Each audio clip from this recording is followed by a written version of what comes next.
What's going on, y'all? Welcome back to another video. It's your boy LSR254, and it's up.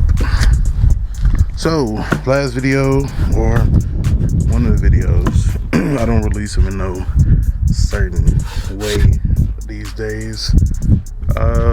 We got this box for an L7, so it could go in L Cutlass. So just to give y'all, I guess, the link for the speaker, to give y'all kind of up close and personal with the box. So if maybe you're thinking about getting one, maybe this be the one that you choose. But yeah, starting out, like I said, you can see the silicone in there, which is kind of breaking up in a couple pieces. Based off the reviews of the box, it wasn't terrible. I mean, some people have some bad experiences, but honestly, I wasn't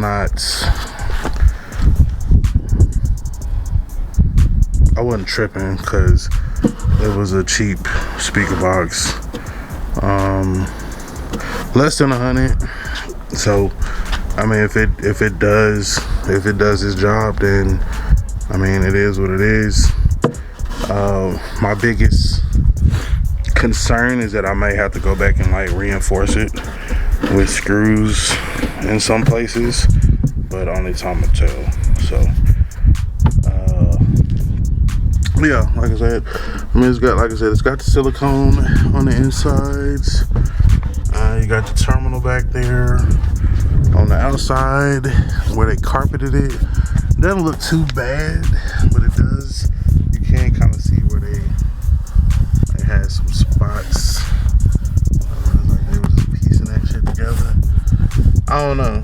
Maybe all boxes have them, but on this box, it's definitely more noticeable than any other box that I've had. Nothing really at the bottom. And so you can see it again, kind of over here, right there. So, like I said, maybe it's something that is done on all boxes, but on this box, it's definitely more noticeable. Maybe on other boxes, it's at the bottom of the box or the back of the box. But on this one, definitely noticeable. Speaking of the back of the box, see here, you got your, like I said, your terminals. Those terminals kind of look kind of small. But I don't anticipate you having to have super duper big terminals for sound. You do have to have a connection, but I guess compared to any other terminal, is about normal. It is a vented or a ported box. Vented, ported, whatever you want to call it. It's not a sealed box, it's ported or vented. Yeah, and that's pretty much all it is to know. I mean, for less than $100, I wasn't really expecting much. It was just, will my speaker fit? Yes, it did. 2, how will it hold up? That's what we're gonna find out. That's exactly what we're gonna find out. So before we do that, we do have to wire up said speaker in said box. So let's get some speaker wire. Alright, so there is our L7, which is a dual voice coil 4 ohm subwoofer. 1000 RMS, I believe 12 max. Let me look it up. Get our handy dandy iPad. All right, so As you can see here, we got our model number 08S15L74. Now if we go over here, you can see right here, kicker solo Barrick L7 08S15 L74.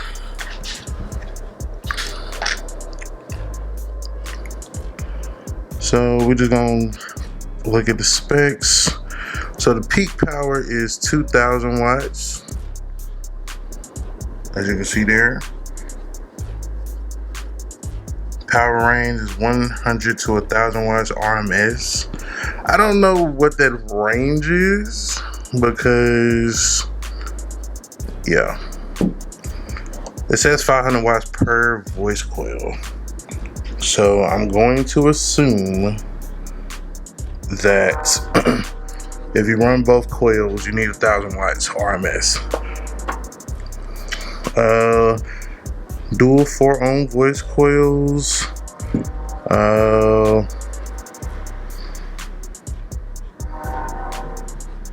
Cutout template, owner's manual, decals. Speaking of decals, you know, we did make our own decals. That video is coming soon if it haven't already came.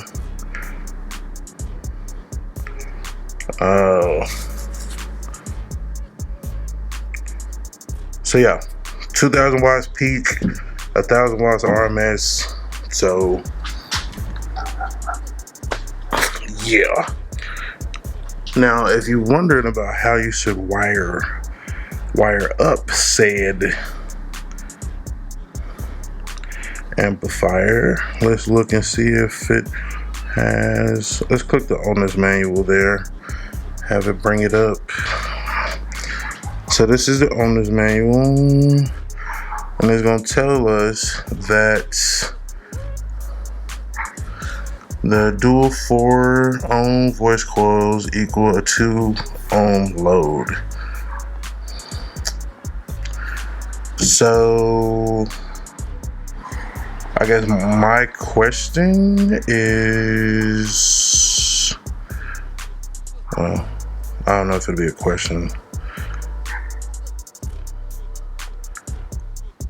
So, well, no, not my question, because we already have the answer to that question, because this one single speaker can only go down to 2 ohms, right? So I cannot run the other Class D Memphis amp on those. However, comma, if you remember this one, this is exactly 1,500 watts times 1 RMS continuous power into 2 ohms.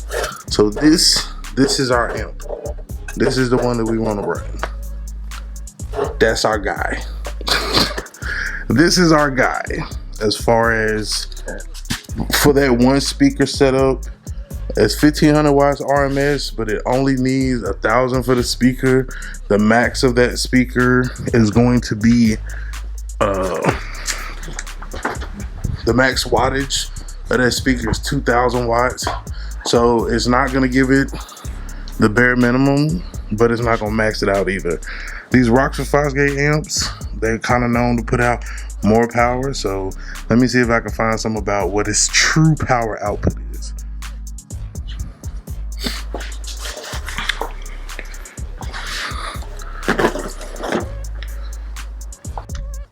Alright, so for the Power BD 1500.1, I was able to find the manual there. There is RMS continuous power of 1,500 watts into 2 ohms. So like I said, this is the one that we want to push our little, well, not little, but that we want to push our solo Barrick. Like, I don't think it would do anything else justice.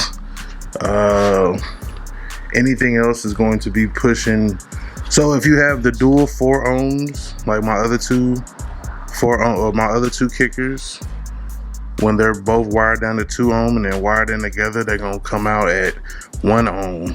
So this amp is perfect for this speaker set up in that car. I'm convinced. Somebody tell me otherwise if you think otherwise, but I'm convinced. So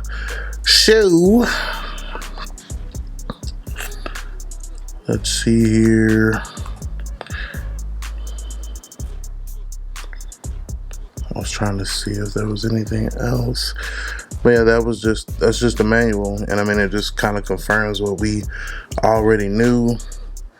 And it tells you your left and right inputs, remote bass, which we don't have, power ground speaker outputs, remote wire, you know, the whole shebang. So shout out to people that put these manuals and stuff for this older stuff on the web, because some of us still have these old dinosaurs of amps or alarm systems, or you know, whatever it is that we got. So now for the next part, I think we can go ahead and wire this bad boy up into the box. Alright, so let me show you what we got here. So we got the box here. We got it wired up for the leads. You got your negative, you got your positive. These two here, negative, positive. So these two are going to wire into the speaker. But on the speaker itself, we're going to have to wire it in parallel, which is why we have these two connector wires, which I have strategically cut to a certain length. So let's see if it works. So I'm gonna try to do this with one hand. No, I'm not. I got a tripod. Treatment, boy. Stuck in the struggle, nigga. Stuck in the struggle. So we're gonna go from the positive to positive, negative to negative. So we're gonna be going across the amp this way on this side.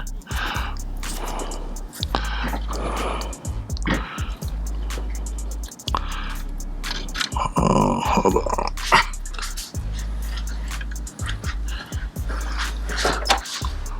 There we go. And then the same thing, crisscrossing on this side. And I believe, if I'm not mistaken, on the actual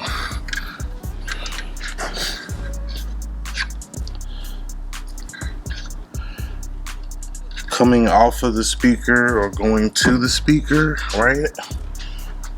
We supposed to go off of coil. Find it. So as you can see, like I said, I got it wired up. Jump that across, crisscross, and then yeah. So positive, and then negative to positive. So it's from coil 2, as you can see there, you go from coil 2 to the amp, right? So that's the easy thing about those just pull off and get thrown across the room. So coil 2 is here for negative, coil 2 is there for positive. So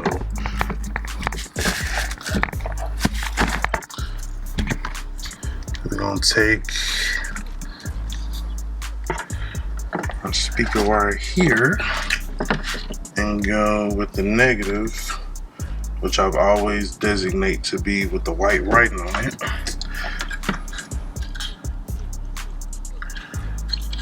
Hold on. Kind of bunched it up a little bit. I don't like that. So technically what you could do is you could just twist these together like that. Probably make it easier to put into this connection here. Boom. And then for the positive side, we're gonna do the same thing. Twist them bad boys together like that.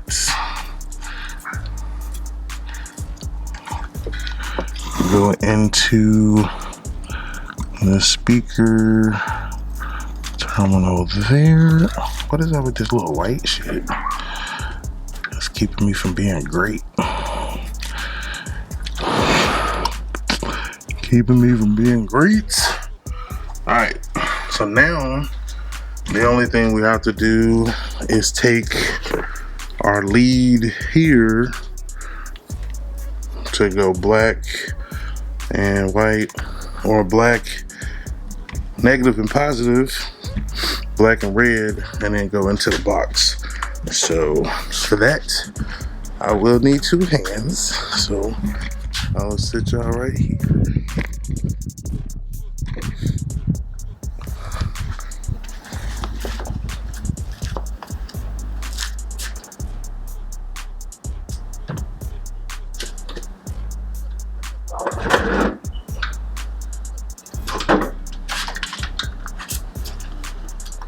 Alright, so this is kind of the reason why I made the speaker kind of sit this way.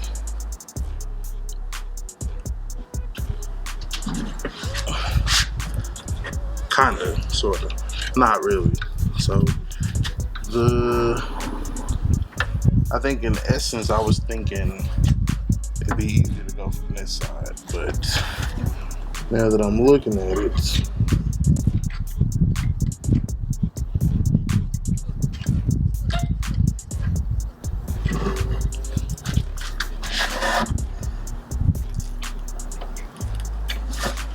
that thing about to tilt.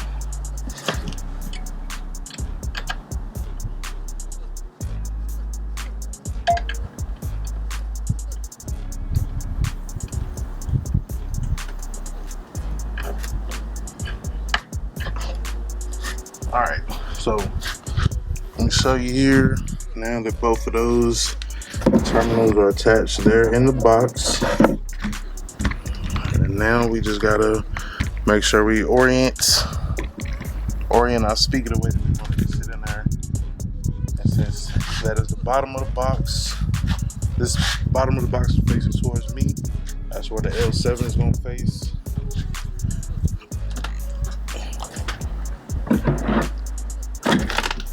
Ooh, caught that razor blade in. Alright.